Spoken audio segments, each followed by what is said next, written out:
Mari ko, another day, another medical assistance na pwede natin pagpasahan. Pero this time mga Mari ko, ito ay hindi pang kalahatan dahil alam ko naman may kanya-kanya tayong mga congressman sa bawat district natin. So ito ay mga Mari ko para sa District 2 ng Quezon City. So si Congressman Ralph Tulfo to. And share ko sa inyo yung mga pinasa kong requirements. Ito ay sa akin, ang nilapit kong hospital ay Philippine Heart Center.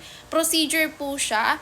Yun po ay tinatawag nating radioactive iodine. Sa nuclear medicine siya gagawin. So, ano ba?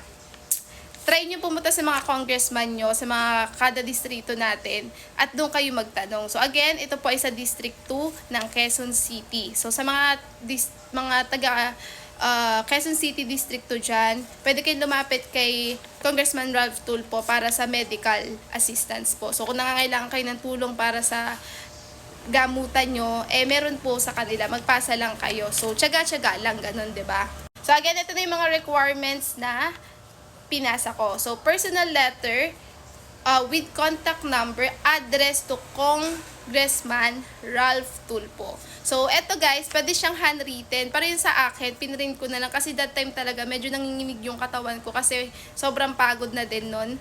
Tapos, yung pinasa ko pa, original yun guys original. And yung second na pinasa ko, pwedeng medical abstract or medical certificate. Pero syempre yung hawak-hawak ko that time, medical certificate siya. Photocopy lang naman po ito, don't worry.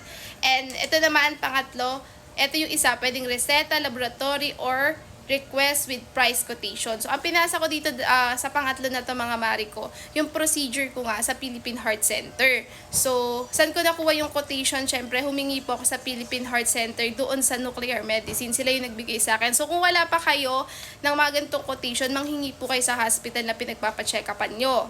And yung pang-apat naman, valid ID of representative or yung patient. So, dahil ako naman din yung patient, ako din yung naglalakad, yung ID ko lang. So, 2 valid IDs lagi yung pinapasa ko. Nilalagyan ko siya ng 3 pirma and contact number po. So, ganun lang siya. Ang original lang dyan yung personal letter. The rest na sinabi ko is photocopy lang po. So, gaano katagal yung inantay ko bago ma-release yung aking GL code? 2 weeks lang po siya. So, ayun mga Mari ko, tatawagan naman nila kayo for update. So, mga nagtanong ba ako kung pwede ba private? Sorry, hindi ko talaga natanong. Kung nagbibigay ba silang financial assistance, parang wala po ata. Referral lang ata sa DSWD, not sure po pa yun ha.